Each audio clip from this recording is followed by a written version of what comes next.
Je suis docteur en psychologie. J'ai fait une formation entre guillemets classique en psychologie, même si quand on me connaît, on sait que j'ai pas une approche trop classique en psychologie.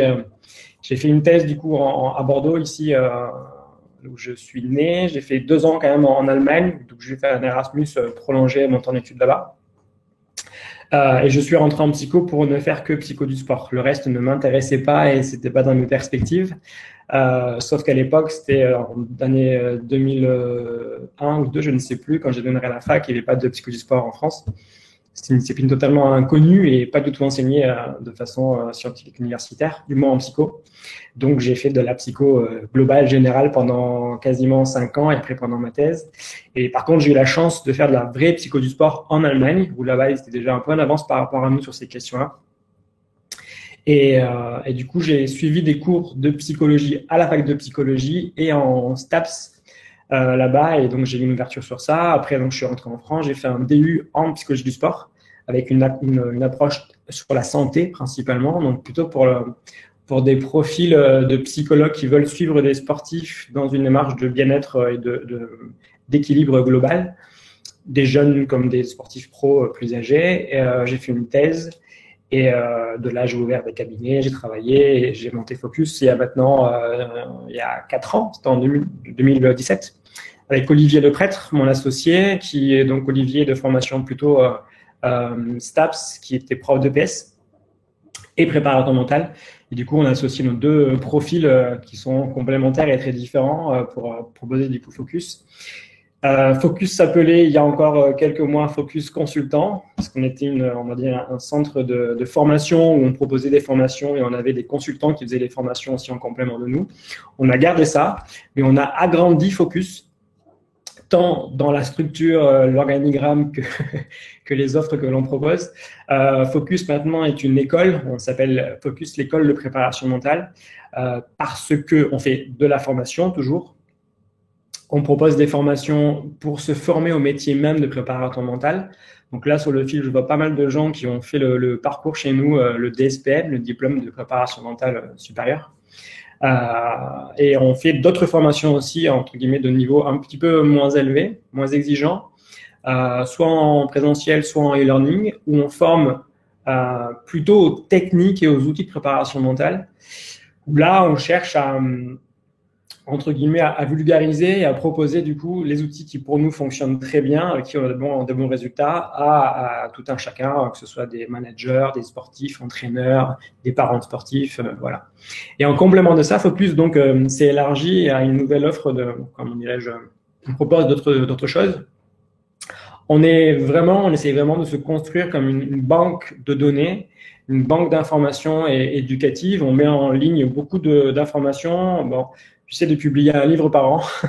C'est un peu ambitieux, mais j'essaye. Donc, outre les bouquins, on publie aussi des articles régulièrement dans la presse écrite ou sur le site de Focus. On partage des questionnaires gratuitement sur le site. Vous y allez, vous avez accès à des profils, enfin, des tests de profils psychologiques complets, gratuitement. Et c'est plutôt des tests intéressants et pertinents pour les coachs, préparateurs mentaux et puis pour tout le monde, hein, c'est vraiment des tests qu'on peut passer simplement, qui donnent beaucoup d'éléments en très peu de temps. Donc, on propose beaucoup d'informations, beaucoup de choses chez Focus et on crée, je dirais, un réseau. On essaye vraiment de créer comme ça une sorte de toile d'araignée géante avec tous les préparateurs mentaux, peut-être pas de France, mais au moins ceux qu'on connaît, ceux qui passent par chez nous, ceux dont on considère qu'ils travaillent bien, qu'ils sont intéressants, qu'ils font vraiment de la qualité sur le terrain. Et du coup, on crée du réseau. Donc, Focus, c'est tout ça. C'est un réseau de consultants, d'intervenants en préparation mentale. C'est une banque de données, je dirais une banque d'éducation à la préparation mentale via tout ce qu'on propose. Et c'est donc aussi une entreprise de formation où on forme directement ceux qui sont intéressés par la préparation mentale ou la psycho de façon générale. Voilà, donc Focus, c'est tout ça. On est basé sur Bordeaux. On bosse quand même un peu partout. Nos consultants sont partout, même à l'étranger. On a des consultants en Suisse, dans les pays francophones, au Maghreb, à Djibouti récemment. On en a qui s'expatrient aux US, etc. On a plein de gens un peu partout et on travaille avec des sportifs, des entrepreneurs, des managers, etc. un peu partout dans la France. Et on fait beaucoup de nos formations quand même sur la Nouvelle-Aquitaine, qui est devenue très grande. Maintenant, c'est la plus grande région de France. Mais aussi un petit peu en dehors, on bouge assez facilement. Voilà, donc vous aurez toutes ces informations sur le site de Focus, je vous redis l'élément. Et vous avez aussi beaucoup d'éléments que l'on partage, on dirait un peu en mode plus confidentiel, sur le groupe de Focus sur Facebook, qui s'appelle Focus, l'école de préparation mentale. C'est un groupe privé qui donc est ouvert plutôt aux gens qui pratiquent la préparation mentale ou qui sont extrêmement intéressés par ça, qui l'étudient soit à la fac ou sur des formations privées. Donc voilà un peu pour ce que l'on fait, et j'en viens du coup au topo du jour, qui était axé sur qu'est-ce que la préparation mentale. Alors la question est très, très large. La préparation mentale, pour moi, c'est plusieurs choses. Je dirais d'abord que c'est une philosophie, c'est une croyance, si vous voulez, qui est de postuler que on peut tous progresser mentalement si on s'entraîne. Alors, c'est un postulat qui est assez récent, que tout le monde ne partage pas. Je sais qu'il y a encore beaucoup de réticences au niveau des entraîneurs ou certains profils de psy qui sont totalement hostiles à cette démarche-là. Mais bon, je pourrais vous prouver par A plus B que ça marche scientifiquement. Ils ne me croiraient pas, mais bon, je dis quand même que ça fonctionne très bien. Donc, c'est une philosophie qui est basée sur ça, sur le fait qu'on peut tous progresser individuellement. On peut tous s'améliorer, alors sur des choses très techniques, sur des compétences clés ou très fines, mais aussi, je pense, d'un point de vue peut-être plus global, dans le sens de progresser soit pour être une meilleure personne ou pour être un meilleur sportif, plus performant si vous visez vraiment l'aspect performatif dans votre démarche, ou plus humain, plus altruiste, au travail plus efficace, et aussi, je dirais, moi, en tant que psychologue, du coup, peut-être plus équilibré personnellement, parce que ce que l'on recherche, c'est certes de la progression au sens d'avoir du rendu chiffré et quantitatif, mais on veut aussi que les gens trouvent leur propre équilibre personnel. Donc, c'est ça la philosophie de la préparation mentale. Donc, c'est un petit peu différent de la psychologie classique qui est plus sur une recherche vraiment d'équilibre et de soins ou d'accompagnement au bien-être, comment dirais-je, une méthode de soins en général. Les gens ont des difficultés psychologiques, on essaie d'y répondre, de trouver une sorte d'équilibre. Nous, on va plus loin que ça, on essaie de trouver l'équilibre et de progresser. On a vraiment 2 temps de travail et du coup, on est sur une démarche plus longue que ça. Maintenant, pour que ça fonctionne, parce que ça peut fonctionner à tous les coups, mais il y a des éléments à prendre en compte. Et le deuxième élément qui, pour moi, on va dire, distingue vraiment la préparation mentale des autres approches en psycho, coaching ou développement personnel, c'est l'éthique. L'éthique parce que le métier n'est pas encore vraiment déposé en tant que tel. Du coup, il y a beaucoup de gens qui se prétendent préparateurs mentaux. Il y a beaucoup de gens qui, sur le terrain, font des choses que je considère très concrètement comme pourries, mais qui tournent très bien néanmoins. Mais il faut, à mon avis, et c'est un peu l'avenir de la préparation mentale, c'est vraiment le fait de savoir s'encadrer et de s'imposer une éthique et une règle de conduite. Donc, dans l'éthique, j'inclus plusieurs choses. D'abord, la science. Il est très important que ce que l'on fait soit scientifiquement démontré, au moins sur des grands modèles et sur des grandes théories conceptuelles, que l'on ne fasse pas des choses comme ça parce que ça nous paraît pertinent et que ça a marché sur 1, non, ça marche sur 10. Non, ça doit marcher sur 10. Il faut comprendre quand ça ne marche pas, pourquoi ça ne marche pas. Et il faut aussi comprendre quand ça marche, pourquoi ça marche. Donc ça, on doit vraiment s'appliquer cette rigueur-là, scientifique. Pour moi, elle est très importante. Alors, comme j'ai fait une thèse, évidemment, j'ai tout un background derrière moi de chercheur, donc je manipule ça assez facilement. Et quand on n'a pas fait de recherche, c'est peut-être plus compliqué, mais ce que l'on fait, en tout cas, nous, chez Focus, c'est qu'on met vraiment en avant l'aspect scientifique. Et moi, je tiens beaucoup à ce que les outils qu'on propose aient un fond scientifique. Alors, c'est pas toujours simple de le démontrer, de le prouver, parce que les études sont compliquées à mettre en place pour plusieurs raisons méthodologiques, mais c'est quand même important d'avoir ce concept-là en tête et cette espèce de rigueur-là scientifique, sinon on peut tout se permettre et c'était prendre des risques. Deuxième élément qui pour moi est important, c'est la déontologie, dans le sens où il y a quand même une différence entre les psychologues et les préparateurs mentaux et les psychiatres et les médecins, ce que vous voulez. C'est que la préparation mentale et les formations sont assez courtes. Donc, il ne faut pas nier que les préparateurs mentaux n'ont pas toujours toutes les bases en psychologie. Et un des gros enjeux pour nous et pour vous, c'est ceux qui sont préparateurs mentaux, c'est de savoir distinguer les patients, les clients qui ont, je dirais, un profil très déséquilibré, qui du coup devraient plutôt voir des psychologues ou des psychiatres, et de ceux qui vont, entre guillemets, déjà très bien, qui veulent juste aller encore mieux et être plus performants, qui du coup sont parfaitement adaptés à la préparation mentale. Voilà, donc il faut avoir déjà un peu les connaissances de base sur ces éléments-là pour savoir déontologiquement ce que l'on peut faire ou ne pas faire et quels clients, patients on peut suivre ou ne pas suivre. Alors, c'est très complexe parce que la frontière entre les deux éléments, équilibre et déséquilibre, elle est des fois très ténue. Et puis, on est tous chacun sur un filet.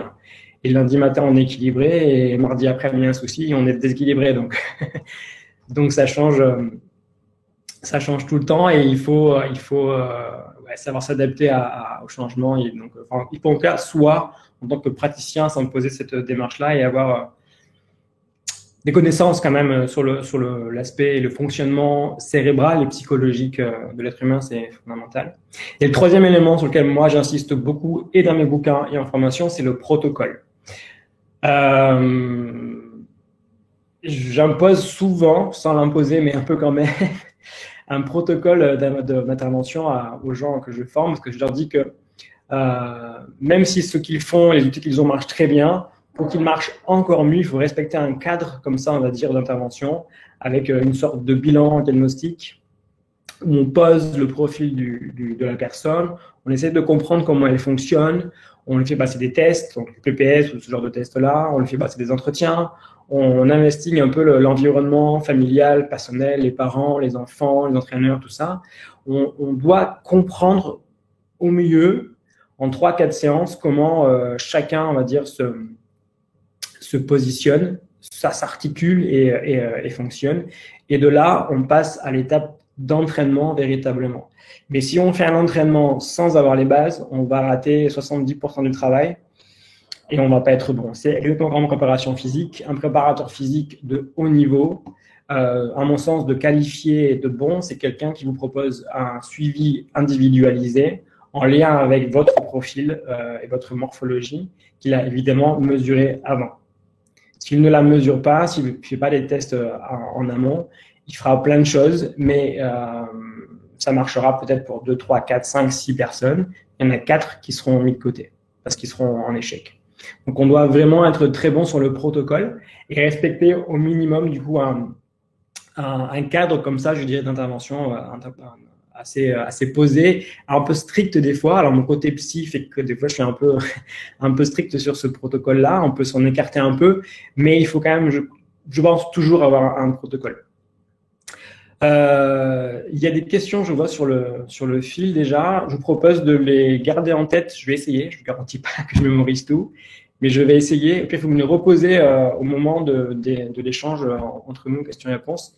Et du coup, je vous répondrai précisément à tout ça. En plus, c'est très pertinent, donc je essaie de mémoriser quand même.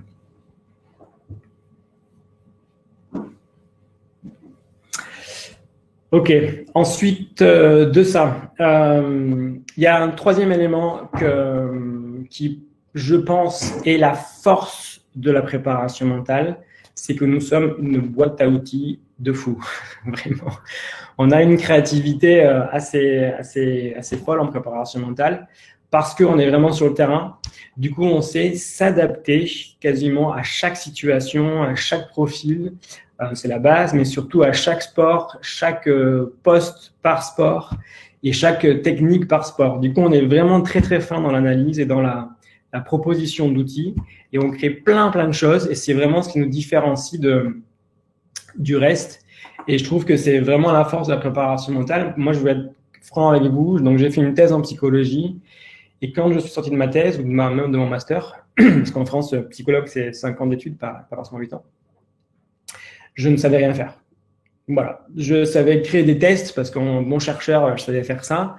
Mais sinon, je ne savais rien faire. Je ne maîtrisais même pas les entretiens. Je n'avais pas de technique particulière. Je n'avais pas appris de méditation, de cohérence cardiaque, de je ne sais quoi. J'avais rien de tout ça, vraiment. La fac de psycho vous apprend les bases culturelles, historiques et scientifique en psychologie, mais pas de la pratique, vraiment. Et en préparation mentale, on fait pas tout l'inverse, mais on fait quand même beaucoup de pratique. En tous les cas, on met beaucoup l'accent sur l'aspect technique et pratique, notamment en formation chez nous. Et c'est là-dessus où on est, je pense, fort. Et c'est là-dessus où on doit jouer, c'est sur la carte vraiment des outils. Et on peut créer plein de choses. Alors, pareil, on doit créer des outils qui sont en lien avec des concepts rigoureux scientifiquement, mais on peut avoir là-dessus une dose de créativité, de liberté d'action qui est vraiment importante. Et on est vraiment très créatif. Les coachs sont un peu comme ça aussi. Les coachs en développement perso sont dans cette démarche-là aussi et ils ont des outils extrêmement intéressants. La PNL fait un petit peu ça aussi en très vulgarisé, mais c'est le même principe. Avec nous, la différence, c'est que du coup, nos outils sont adaptables dans quasiment tous les contextes, vraiment. Et chaque praticien, du coup, ayant son approche particulière, sa spécialité en tant que sport, que public, que tranche d'âge, tout ça, à chaque coup, peut-être pas on réinvente, mais chaque coup, on adapte les outils. Et du coup, on a plein de choses comme ça à proposer. C'est vraiment très intéressant. Et le quatrième élément qui, pour moi, comment dirais-je, distingue la préparation mentale d'autres métiers, c'est le côté humain. On est quand même sur un métier où on fait de l'humain, concrètement, que ce soit en groupe ou en individuel, et on doit avoir de l'expertise, de l'expérience, de la compréhension, de l'altruisme. Et à mon sens, c'est un bon préparateur mental, c'est quelqu'un qui respecte ces cadres-là, philosophiques, éthiques, déontologiques, donc a des outils. Mais il doit aussi avoir une sorte de personnalité et de profil qui correspond aux besoins de ce métier-là, en fait. Il faut avoir vraiment de l'altruisme, il faut ressentir les gens, il faut être à l'écoute, être attentif, savoir détecter les petits détails qui, des fois, sont en fait très importants, qui révèlent beaucoup de choses du profil de chacun. Il faut être un caméléon parce qu'il faut savoir changer d'environnement toutes les heures quasiment. Si vous travaillez avec des rugbyman, c'est très différent d'avec des golfeurs et vous devez changer quasiment de tenue vestimentaire et d'accent, de sémantique, de langage pour vous adapter à la culture de ce nouvel environnement. Et c'est vraiment un jeu qui peut être fatigant à la longue, mais qui est très intéressant. Et donc, il faut avoir une force caméléon, une force d'adaptation sociale très importante. Et c'est aussi un métier qui vous demande d'être agile intellectuellement parce que, notamment si vous voulez travailler avec des sportifs de très haut niveau, ce qui, je sais, fait toujours un peu rêver et il y a comme ça un côté un peu paillette ou un peu vraiment attractif. Ça l'est, mais c'est très fatigant et surtout des profils de joueurs et d'athlètes qui sont très exigeants et qui attendent de vous beaucoup de choses et vous devez être au niveau. Donc, vous devez leur répondre au niveau de ce dont ils ont besoin et à leur propre niveau à eux. Et il faut être bon, il faut avoir de la culture, il faut savoir s'adapter, il faut savoir argumenter. Ils veulent comprendre comment ça marche, donc il faut leur expliquer, ils veulent savoir où vous allez, pourquoi, comment, à quel objectif. Ils vous appellent la nuit, le matin, le soir, tout le temps. Ils sont très exigeants. Et donc, voilà. Donc, c'est un travail humain qui vous demande de vous adapter à chaque profil, de faire beaucoup d'efforts, de prendre beaucoup sur soi, de tout le temps être en recherche de compléments, d'informations, d'être en recherche de nouveautés, de changements aussi, de culture. Il faut lire beaucoup, il faut s'informer beaucoup, il faut s'intéresser à beaucoup de choses, ça demande tout ça. Mais comme vous avez tout ça, après vous faites le choix de travailler avec qui vous voulez. Alors ça, c'est aussi un de nos gros avantages, c'est que la préparation mentale, souvent on la considère comme pour les sportifs. Alors, il est vrai qu'elle a été créée pour les sportifs. La préparation mentale, le terme même vient de la fac de sport de STAPS, un peu en écho à la préparation physique. Et donc, ça a été inventé ou du moins créé pour les sportifs. Et aujourd'hui, ce qui se passe, c'est un peu comme ce qui se passe aux USA où là, on parle de performance psychology. On ouvre vraiment l'aspect psycho de la performance au champ large de la performance. En France, c'est pareil. Moi, dans mon cabinet, j'avais beaucoup de sportifs. Vraiment, je pense que la moitié de mes patients étaient des sportifs quand même. L'autre moitié, c'était des artistes. J'ai eu beaucoup de chanteurs à l'opéra, de danseurs, de musiciens. J'ai eu des entrepreneurs, des managers. Le management, c'est ouf. Franchement, on peut leur apprendre beaucoup de choses. Et l'entreprise, quand on intervient en formation, ils sont vraiment fans de ce qu'on propose parce que on leur amène des outils que soit ils faisaient intuitivement, soit ils avaient le sentiment que ça pouvait être bon, mais sans trop le modéliser. Et nous, on amène tout. Et puis pour eux, c'est du pain béni. Donc ça marche très bien. On peut travailler avec des politiciens aussi. C'est pas facile, mais ils sont très en demande, notamment les politiciens un peu plus modernes qui veulent vraiment être dans le challenge, dans la progression, avec des carrières très courtes, donc il faut aller vite.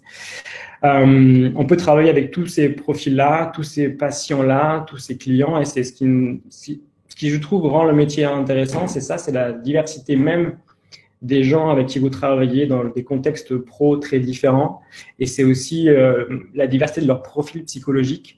On doit tout le temps s'adapter, comprendre comment ils fonctionnent et qui ils sont pour travailler efficacement. Et ça, je trouve que c'est vraiment... Enfin, moi, j'ai adoré le faire. Alors, pour tout vous dire, je bosse presque plus maintenant en préparation mentale. Je me consacre vraiment beaucoup à la formation. Je garde quand même des suivis en préparation mentale avec 5-6 joueurs. Je ne garde plus que des sportifs pro maintenant en suivi. Que j'ai connu déjà il y a longtemps et du coup je les suis encore aujourd'hui parce qu'ils ont une démarche vraiment très élevée en termes d'intelligence et de niveau sportif et donc avec eux il y a toujours à travailler et toujours à peaufiner. Mais je n'ai plus de cabinet comme j'ai eu pendant 10 ans. C'est vraiment la fin d'un cycle très important. Et oui, donc du coup, je travaille plus beaucoup en préparation mentale. Je me consacre vraiment à la formation et quelques patients que j'ai, on travaille différemment. Je les vois beaucoup sur le terrain sportif, à l'entraînement. Je me déplace avec eux. On fait un travail qui est très pointu, quand même, dans le niveau d'exigence et dans le niveau d'habileté que l'on travaille mentalement et sur le plan technique et qui est très individualisé. Voilà. Donc voilà un peu comment je perçois la préparation mentale. C'est tout ça, c'est ce mélange-là donc de philosophie, de vie quasiment, de pratique, de boîte à outils, d'approche éthique, déontologique, et donc un travail sur l'humain, ce qui est quand même fascinant, mais fatigant. Donc ça vous demande d'avoir un petit peu de bouteille pour arriver à mettre tout ça en place. Voilà. Si ça vous va comme réponse, je pense avoir été un peu vague des fois, mais vous me dites si c'est le cas, je préciserai. Je vais vous proposer de me poser des questions et je vais essayer de vous répondre du coup précisément à vos remarques. Alors, je vais reprendre, c'est le temps du coup que j'ai pour reprendre les questions qui m'ont été posées précédemment. Il y avait une question sur le DU. Il y avait une question sur Target aussi, sur la méthode Target. Penses-tu que la méthode Target s'appuie sur des bases scientifiques ou juste expérimentales? C'est un peu les deux. Ce que je connais de Christian Target, il a entre guillemets chopé des concepts comme ça qui étaient en psychologie assez en place depuis assez longtemps, qui viennent beaucoup de la PNL, enfin du moins que la PNL a reconstruite, qui ont été après remodelés en ce qu'on appelle en psychologie les thérapies cognitivo-comportementales. Donc, il a pris des éléments qui sont là-dedans, plus d'autres éléments qu'il a rajoutés en faisant un peu comment dirais-je, sa boîte à outils perso et sa palette de couleurs propres. Donc, c'est tout ça. C'est à la fois des éléments très scientifiques. Alors, je ne sais pas si lui, il l'explique comme ça, mais moi, dans ce que j'en lis, j'en décrypte, en tous les cas, je vois les éléments scientifiques auxquels il fait référence et auxquels les outils qu'il a font référence. Plus une base d'expérimental, et on fait tout ça hein, concrètement. Je vous ai dit qu'on avait une boîte à outils qui était très large, mais on pioche un peu tous, chacun chez les autres, dans différentes théories ou concepts ou approches en psychologie, thérapeutique ou vraiment du coaching pur. Et on adapte les outils. Donc, il y a toujours une part dedans d'expérimental parce que on peut pas tester tous les outils pendant 10 ans, à savoir que, par exemple, pour faire un test psychologique où on va tester, je ne sais pas quel élément de notre personnalité, ça va prendre 10 ans.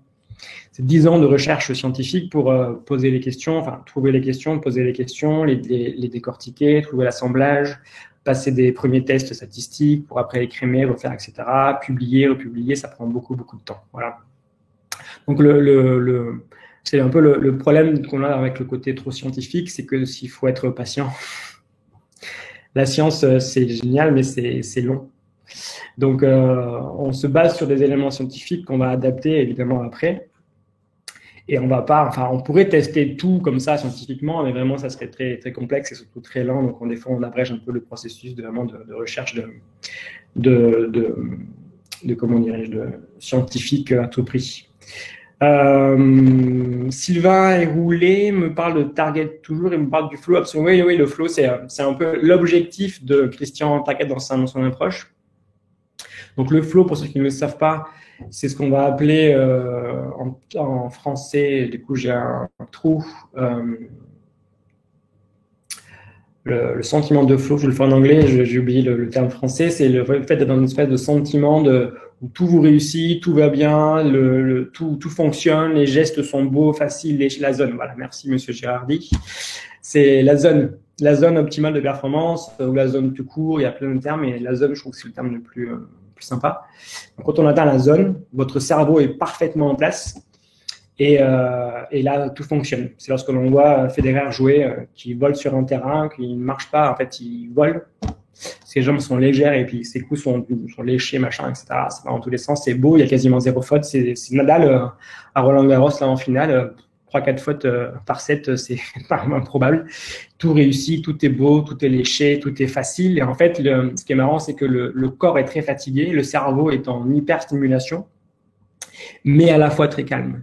Et c'est vraiment l'état de symbiose parfait, d'osmose entre le corps, la tête, les émotions, la concentration, la fatigue physique, etc., qui fait que, clac, on a trouvé le niveau qui était parfait. On a atteint la zone et du coup, là, tout devient beau et performant. Et c'est un état dans lequel tout le monde peut arriver, sauf que tout le monde n'y arrive pas de façon régulière. C'est un peu la difficulté. Il y a des cerveaux, il y a des gamins qui sont dans la zone très vite, on les voit, ils ont une capacité à être dans la zone, c'est facile pour eux, ils sont quasiment là-dedans à chaque entraînement ou chaque match. D'autres, ça va être plus laborieux. On peut travailler ça avec un travail de préparation mentale vraiment de fond et vraiment optimal, on peut y arriver. Mais il faut prendre en compte plein de paramètres, le stress, les émotions, gestion de la colère, du calme, de l'attention, gestion du moment présent, etc., plein de choses. Et c'est un assemblage comme ça de choses qui font que l'on réussit à être dans la zone. Donc, c'est un peu l'objectif de Target dans sa méthode. C'est moins le mien concrètement en préparation mentale, parce que moi, je vise d'abord l'équilibre global. Et quand j'ai l'équilibre, après, je vais chercher vraiment de la perf pure ou de la zone, on va dire, en termes d'état cérébral optimal. Mais j'ai moins ça comme objectif avec les sportifs que j'encadrais dans le passé. J'avais une autre question, j'ai vu.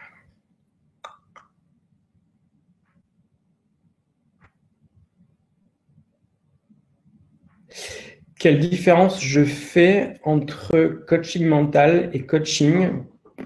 Je ne fais pas grande différence, très franchement. Je ne suis pas expert en coaching, je n'ai pas fait de formation de coaching entre guillemets officielle.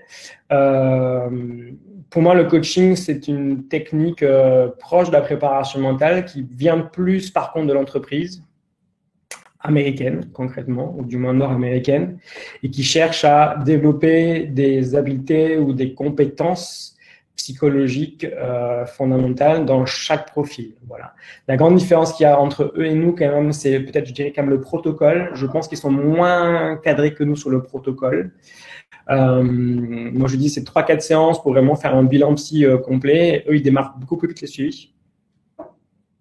Et puis nous, il y a aussi une démarche de début, milieu, fin. On met un suivi. Et pour les sportifs que l'on accompagne, notamment les sportifs professionnels, il n'y a pas de fin. C'est sans fin. Parce que les sportifs pro, ils ont toujours à progresser. Ça se joue à des micro-détails, des petites choses, des petits 1% de progression. Et ces 1%-là, et ben, on les travaille dans le temps sur 5 ans, 10 ans, etc. Donc, c'est très long. Donc, quand j'ai eu la chance d'avoir des sportifs pro en suivi, généralement, je faisais avec eux 15 bonnes séances, quand même, on va dire, de premier gros travail d'équilibre sur quasiment une saison entière. Et quand on devait poser ça, je leur disais, maintenant, c'est bon, tu rentres à la maison, tu es fatigué de moi et inversement. Et du coup, tu fais un peu comme tu l'entends. Et quand tu auras besoin de retravailler, tu me rappelles et on lancera un deuxième travail. Et ça se passait souvent comme ça. Donc, en préparation mentale, il y a évidemment une fin. On veut rendre évidemment les sportifs indépendants et autonomes, mais on peut aussi travailler sur du très, très long terme avec eux. Donc, vous avez Sébastien Claire qui fait des compléments à ce que j'ai dit là sur le coaching, qui pour le coup est un coach formé, qui aura des réponses, je pense, plus pertinentes que les miennes sur l'aspect coaching pur et sur la façon de travailler des coachs. Une des grandes différences, quand même, je pense aussi, c'est que les coachs viennent du secteur privé essentiellement, alors que les préparateurs mentaux ont quand même fait beaucoup de formations généralement en STAPS et en psycho. Donc, ils ont des bases, on va dire, des bases scientifiques et psychologiques sur les profils des individus. Donc, ils ont moins de connaissances de terrain, mais ils ont une culture qui est plus sportive et plus psychologique que des coachs qui viennent plus du management et du travail, on va dire, d'entreprise.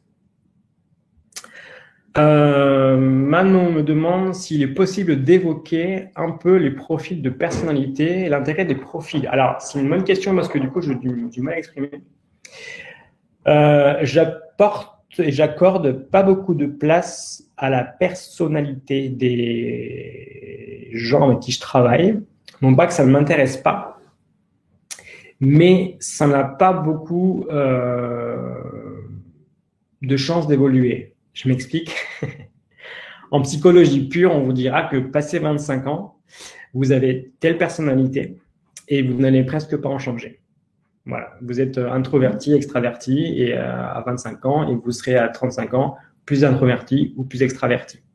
Vous êtes très curieux, ouvert sur l'art, la société, la philosophie, machin à 25 ans.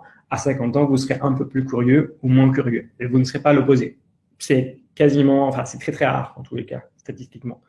Donc, on s'intéresse pas beaucoup à la personnalité en préparation mentale parce qu'on peut pas la changer. Globalement, on peut pas travailler beaucoup dessus. On peut voir si ou pas elle va avoir des conséquences sur l'aspect performance, sur la vie de groupe, et ça, il y en aura inévitablement. Et certains devront apprendre à être un peu moins ceci ou un peu plus cela quand ils sont notamment en sport d'équipe. C'est très important. C'est tout ce qu'explique par exemple Phil Jackson, l'entraîneur de basket de NBA, là, aux 11 titres NBA. Dans sa biographie, qui pour moi, un des meilleurs bouquins de psycho du sport, c'est sa biographie, enfin autobiographie. Il explique qu'il il a demandé à des joueurs au caractère difficile comme Jordan ou Bryant, qui est décédé il n'y a pas très longtemps, de faire un effort de socialisation avec leurs partenaires parce qu'ils étaient totalement à la marge. Voilà. Donc, ce sont des joueurs au profil sociable pas très développé qui ont dû faire un travail, prendre sur eux pour, dans leur équipe, être un peu plus sociables. En dehors, ils n'étaient plus du tout, mais dans l'équipe, ils ont dû être. Donc là, on s'intéresse à ces profils-là, à leur caractère, parce que ça a de l'influence sur le groupe, mais sinon, s'y intéresse très peu.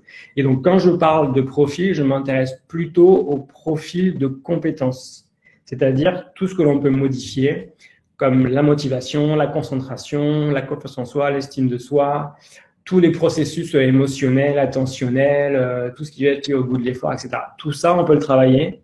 Et c'est là-dessus que nous, vraiment, on met l'accent en préparation mentale. C'est sur des éléments dont on a les outils pour les faire progresser.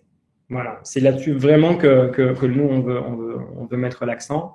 Et ça marche plutôt bien, mais tout l'intérêt de passer des tests et d'avoir votre overview de votre profil comme ça, psychologique, de façon globale, soit dans votre pratique sportive, soit vous en général, soit vous au travail ou dans d'autres contextes. Mais il faut avoir comme ça votre connaissance de vous qui soit au top pour vraiment travailler efficacement.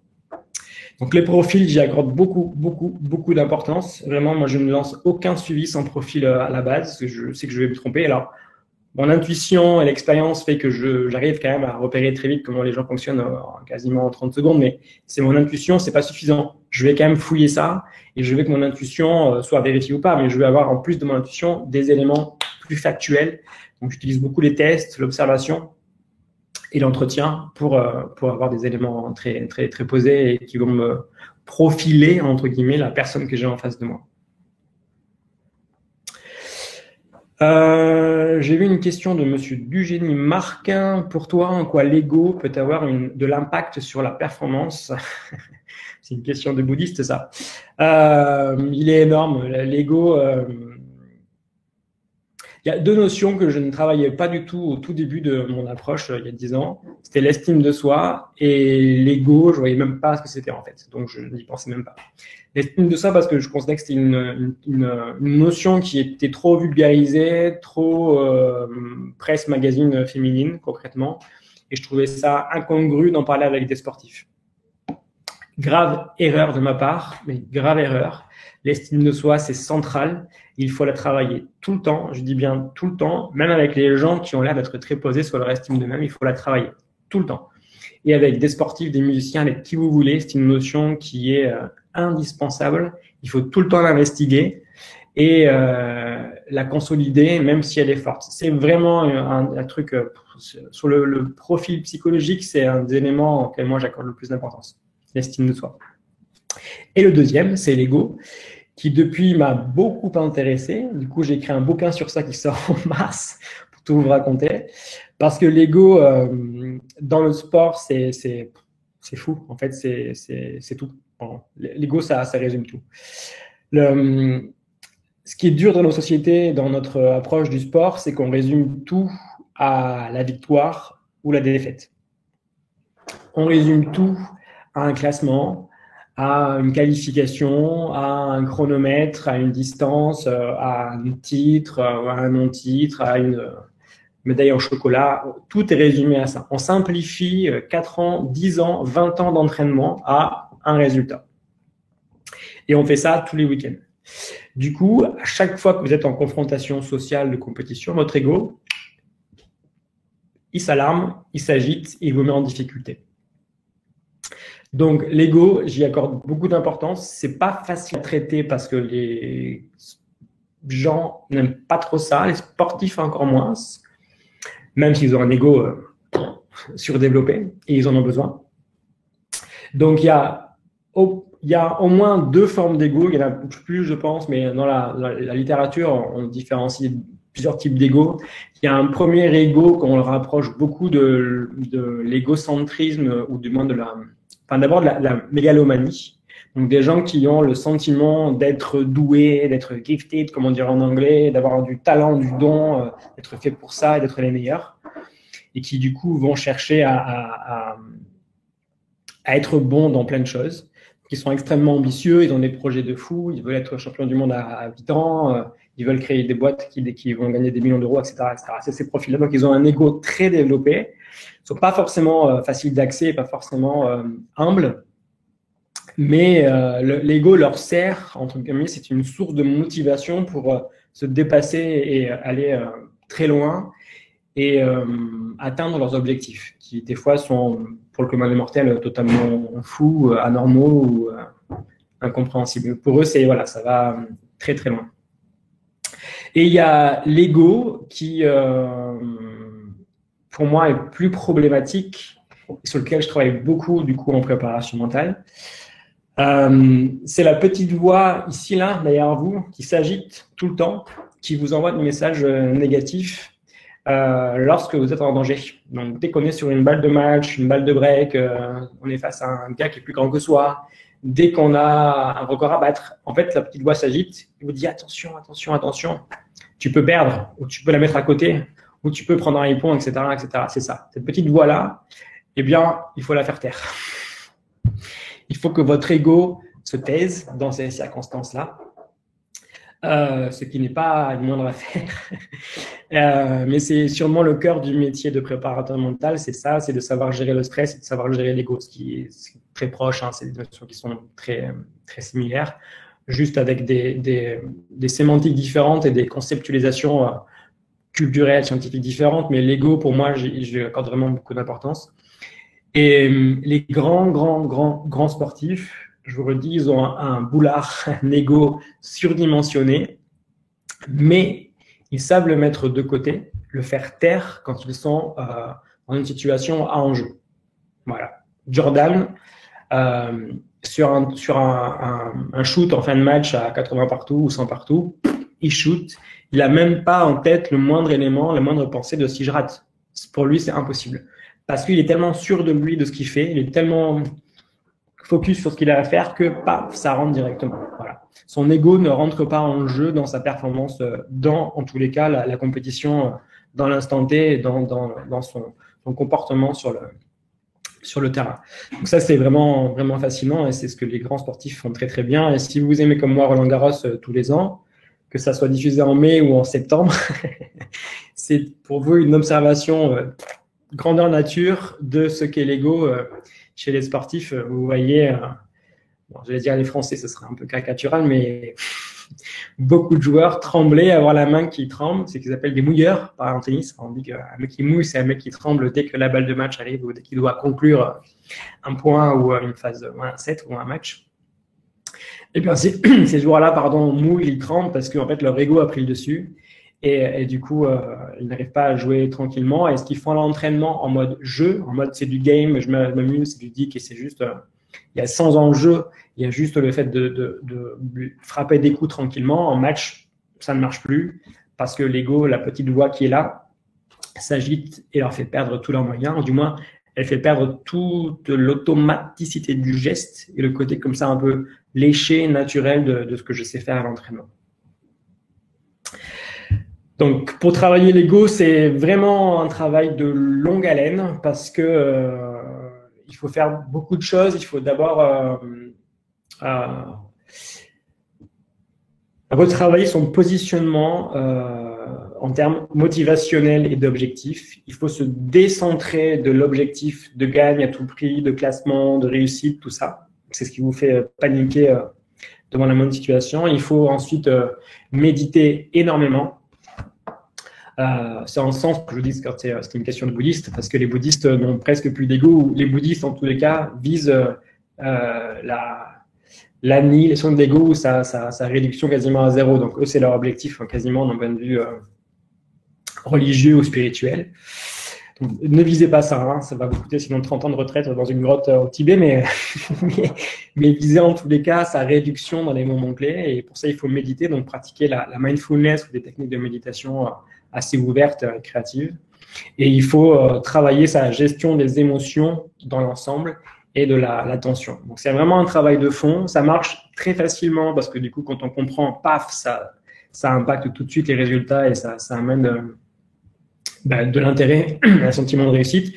Le problème, c'est que l'ego est très, très fort et que si vous relâchez un peu la pression, que vous travaillez moins, que vous arrêtez l'entraînement, paf, il se réagite et du coup, il vient vous perturber et ça devient un obstacle à votre réussite personnelle. Je vais prendre d'autres questions. Une question d'Augustin Lestel, du coup un tennisman que je connais bien. Et la gestion de cette petite voix passe par le travail des émotions, gestion de la concentration et par le travail fourni en amont qui donne la confiance en soi. Ouais, la confiance en soi, Augustin, ce n'est que la conséquence de tout ce que tu fais avant. Et souvent, on veut l'inverse, on veut de la confiance. Une des clés que tu dois et vous devez comprendre en préparation mentale, et je pense en psychologie générale, c'est que pour être confiant en soi, il faut le travailler tout ce qui amène la confiance, c'est-à-dire le goût de l'effort, la concentration, l'attention, l'estime de soi, la motivation, etc., etc., etc. Et quand on bosse tout ça, qu'on a trouvé à son équilibre personnel, que l'on sait comment travailler chacune de ces habiletés-là, on a le sentiment d'avoir fait beaucoup d'efforts, d'avoir travaillé à l'entraînement, d'avoir progressé, la confiance, pam, elle arrive, comme par magie. Mais ce n'est que la conséquence du travail qui est fait en amont. Le gros danger pour les sportifs, c'est d'avoir une confiance qui ne se base que sur le résultat. Ça, c'est la mort absolue, c'est ce qui vous amène tous à tristesse, la déception, la perte de plaisir dans votre sport. C'est de ne vous baser que sur le résultat, défaite, gagne ou nombre de points marqués et classement, c'est terrible, vraiment. La confiance, ce doit être vous qui la maîtrisez, clairement. C'est pas votre père, c'est pas votre mère, c'est pas votre entraîneur, c'est pas votre manager, c'est pas les résultats, c'est vous. Vous devez avoir la maîtrise totale de la confiance en vous, vraiment. Et ceux qui vous mettent dans une non-confiance, vous les éjectez et vous faites leur chemin sans eux, en fait. Mais vous ne devez pas dépendre des autres dans votre confiance. Ça, c'est aller terriblement à l'échec en tous les cas. Une question de Elisabeth Bréal, j'espère que je prononce correctement, qui me demande faut-il s'y connaître en sport pour suivre la formation et prétendre à la certification préparateur mental? Pas forcément. Alors, si tu veux être préparatrice mentale pour des sportifs, déjà, il y a 300 et quelques fédérations en France, donc tu as 300 et quelques sports possibles avec lesquels tu peux travailler. Donc, moi, je fais pas tout ça, mais j'ai eu beaucoup de sportifs. Mais dans tous les cas, quand je ne connaissais rien au sport, ce qui peut arriver, j'ai fait un travail, moi, d'acculturation au sport. Donc, j'allais les voir à l'entraînement, je fouillais Wikipédia, des revues, des vidéos pour comprendre le sport avec qui j'allais travailler, le sportif et son sport. Maintenant, si tu ne connais rien au sport, ce n'est pas un problème. Ça va dépendre avec qui tu veux travailler, de ta créativité, de ton ouverture. Donc, si tu peux t'intéresser au sport, c'est bien. Si tu vises l'entreprise, que tu as une culture d'entreprise, ça marchera aussi très bien, etc., etc. Chez Focus, on a pour l'instant mis beaucoup l'accent sur la formation et les formations, on va dire, destinées aux gens qui aiment le sport en tant que praticien ou en tant que professionnel, donc entraîneur, manager, sportif en reconversion.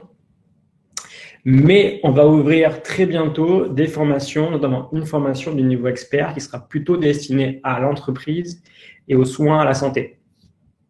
Donc, on veut que les infirmiers, les médecins, les cadres hospitaliers, on veut que les managers, entrepreneurs, les RH, ils disposent de nos outils en préparation mentale pour mieux accompagner les gens avec qui ils travaillent et être plus créatif. Et du coup, on ouvre vraiment la préparation mentale à différents environnements. Donc, Elisabeth, que tu sois fan de Roland-Garros, de rugby ou pas du tout, c'est pas très grave en soi. Ce qui compte, c'est plus ta créativité à toi, ton ouverture à aller t'informer sur tout ça. Et surtout à adapter les outils qu'on va te proposer en formation au contexte dans lequel tu veux travailler. C'est vraiment sur ça, à mon avis, que les choses se jouent et qu'on a vraiment d'intérêt à former en préparation mentale. Je vais prendre encore peut-être 2 questions. Je regarde l'heure qu'il est, parce que je parle beaucoup. Et il nous reste 10 minutes. Je vais prendre du coup une question. Sylvain qui fait une remarque. Selon moi, la confiance et la mise en application de l'estime dans l'action et l'estime à la base vient des nourritures affectives liées à notre enfance. C'est pas faux. C'est pas faux. Il y a une grande proximité entre estime de soi et confiance en soi. Ce sont 2 notions vraiment très psychologiques qu'on a travaillé depuis très longtemps en psychologie. Pour autant, ce n'est pas la même chose. Et il y a des gens qui ont confiance en eux, mais qui n'ont pas d'estime de soi très élevée. Il y a des gens qui ont une estime de soi très élevée et pas confiance en eux. C'est plus rare, mais ça peut exister. Donc, les deux ne sont pas forcément corrélés. Je considère que l'estime de soi, en effet, elle vient beaucoup de l'enfance.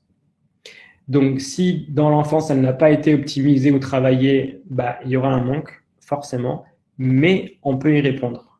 On peut y pallier.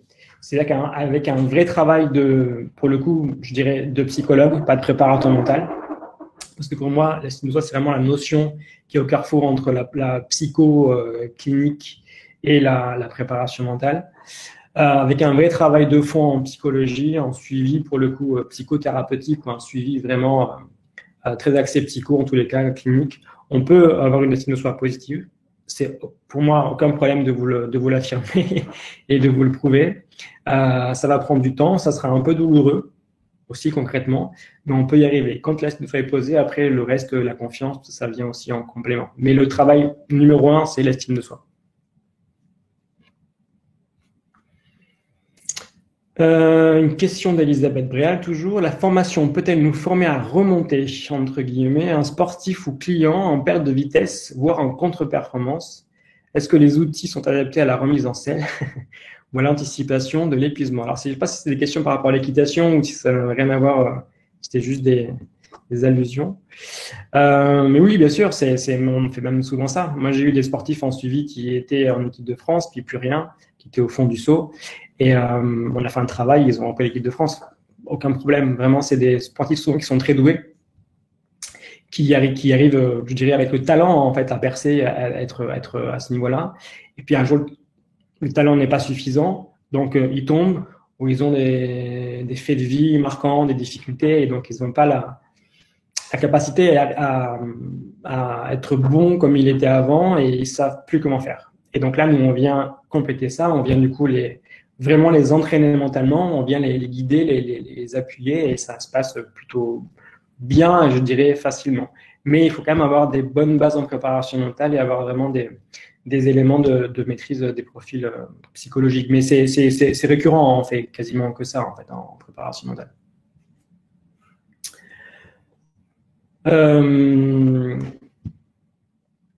Ensuite, j'ai d'autres questions. Je vais aller voir du coup dans les questions directement. Thibaut de Zutter, désolé pour la prononciation encore une fois. On parle de préparation mentale associée à la performance ou aux sportifs de haut niveau, mais peut-elle être utile pour monsieur et madame tout le monde, les sportifs santé bien-être? Alors oui, je te redis Thibaut, absolument, c'est même moi ce que je vise concrètement en tant que psycho-préparateur mental.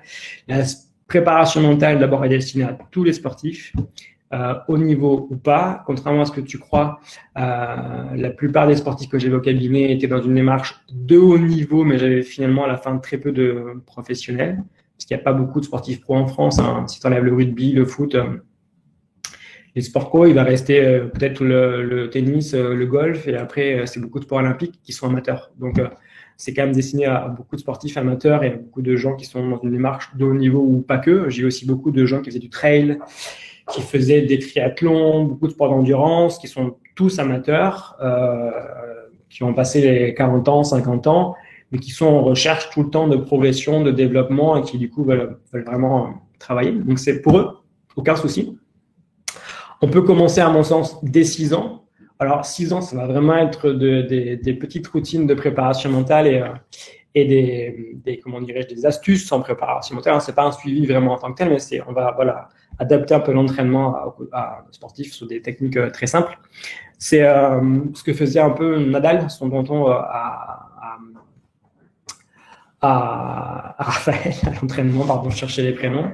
Et après, on peut l'élargir du coup à tous les secteurs. Moi, je travaille beaucoup, par exemple, à l'hôpital. Je forme beaucoup de cadres hospitaliers, infirmiers, de médecins à la préparation mentale. J'ai travaillé beaucoup en entreprise. Là, on va avoir beaucoup d'offres de formation proposées en entreprise. Et l'idée, c'est ça. C'est aussi, je trouve intéressant de proposer à des gens qui n'aiment pas le sport ou l'activité physique en général, de travailler mentalement par le sport. Voilà, ce sont les grands anxieux, les gens qui cogitent beaucoup, aiment contrôler les choses intellectuellement et oublient un peu le corps, donc ils oublient un peu le rapport tête, cerveau, corps. Et l'intérêt du sport, comme je l'entends, c'est pas que la perf, c'est aussi d'être un outil vraiment de travail sur soi, de compréhension de ses émotions dans l'estomac, tout ça, de travail de ses muscles, de travail de sa capacité à se défendre, à faire des sports de combat, tout ça. Et ça, du coup, on peut l'amener en préparation mentale via le sport. Voilà. Donc, la préparation mentale, c'est tout ça. C'est destiné à plein de gens, à plein de profils. Et c'est à nous à adapter en fonction avec qui on travaille, de où on va, ce que l'on peut faire. Mais c'est plein de choses différentes.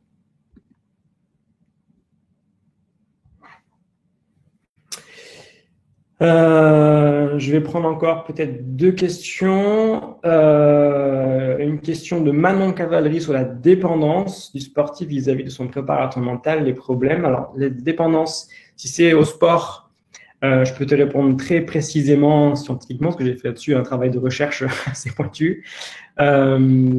Si c'est la dépendance par rapport au préparateur mental, là, je serai un peu plus... je vais te répondre précisément, mais c'est plus rare quand même. Hein.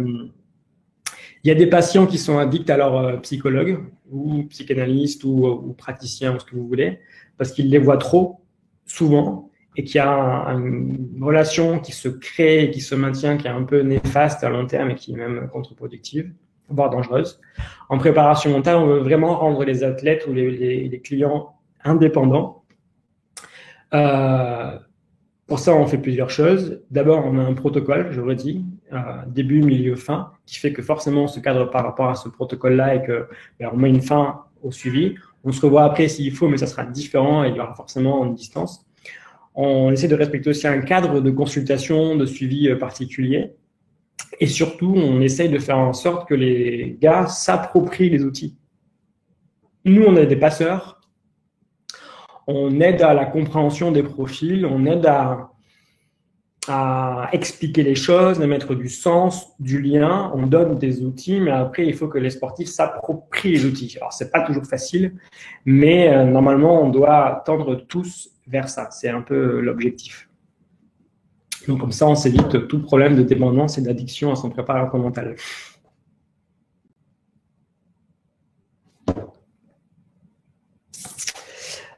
Du coup, dans ce prolongement-là, j'ai une question par rapport à la formation et l'accompagnement ou la supervision, pour savoir si quand on fait les formations chez nous, après, il y a un accompagnement en supervision pour garder la bonne distance client-patient. Est-ce que cela se fait dans le réseau de Focus, l'école de préparation mentale? La réponse est oui. Elisabeth, chez nous, quand tu viens en formation en préparation mentale, donc on te forme à tout ce dont je t'ai expliqué là, le protocole, la science, les outils, les profils, les questionnaires, tout ce que tu veux. Tu seras en stage, inévitablement. Je considère qu'on ne peut pas se former en préparation mentale sans être dans la pratique. C'est impossible, vraiment. Ou alors, on sera un expert intellectuel de la préparation mentale. On écrira des bouquins, mais on ne sera pas un expert de terrain, en fait, vraiment. Donc, pour être bon, il faut être sur le terrain. Donc, vous serez en stage, inévitablement. Votre stage sera accompagné par nous, les formateurs que tu auras du coup en formation chez Focus, plus un tuteur qui est quelqu'un qui est passé par chez nous précédemment, généralement, donc qui est formé en préparation mentale, qui a de l'expérience, qui du coup pourra t'accompagner dans ton projet. Et à la fin de ça, on pourra aussi mettre en place une supervision. Donc, quand tu seras diplômé, on pourra prolonger un peu l'encadrement et te proposer une supervision si tu en as besoin. Elle n'est pas, à mon sens, obligatoire comme chez les psychologues ou chez les coachs. Je pense qu'elle va devenir obligatoire quand le métier va vraiment se structurer, que ce sera déposé, qu'il y aura des vraies formations certifiantes comme on est en train de le faire en ce moment chez Focus. Mais pour l'instant, c'est pas obligatoire. Néanmoins, je te rejoins, c'est un accompagnement quand même qui est important parce que la relation et la posture entre le client et toi, c'est quand même là-dessus que tout se joue et il faut savoir rester à la bonne distance. Et dans le sport, c'est pas facile parce qu'on voit les gars sur le terrain, des fois dans les vestiaires, on connaît beaucoup de leur vie, etc., etc. Et donc, il faut savoir rester distant et ça demande d'être assez calé soi, assez posé, et de savoir imposer aussi une distance personnelle avec les gars, de pas vouloir être leur pote à chaque fois, même jamais, et de savoir respecter un peu la bonne distance qui sera utile à votre objectif en tant que préparateur mental. Voilà, il est déjà 19h, ça file très très vite. J'ai parlé beaucoup, je m'en excuse si je n'ai pas pu répondre à toutes vos questions. Parce qu'il y avait beaucoup de monde aujourd'hui, c'était très cool. Je suis ravi d'avoir pu échanger avec vous. Vous le savez, on fait beaucoup de webinaires chez Focus. On essaie de tout le temps un peu comme ça communiquer et ouvrir un peu, s'ouvrir à vos questions et travailler ensemble. On va refaire des webinaires, on en a d'autres de prévus dans les mois à venir. Je vous avoue que j'ai pas le calendrier en tête précisément. Donc le mieux c'est d'aller voir sur le site de Focus, sur la page Facebook de Focus, vous aurez accès à toutes les dates.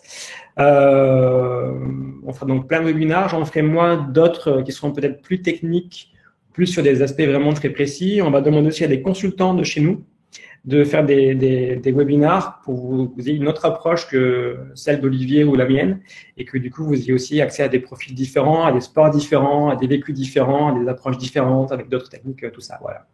Donc on aime bien partager chez nous, on aime bien être assez ouvert à l'échange et au débat. J'espère vous retrouver très vite sur la page de Focus, sur le webinaire, sur d'autres événements, sur des conférences. N'hésitez pas aussi à nous écrire, nous envoyer des mails ou envoyer des messages directement sur le groupe Facebook de Focus. Je vous remercie encore pour cet échange.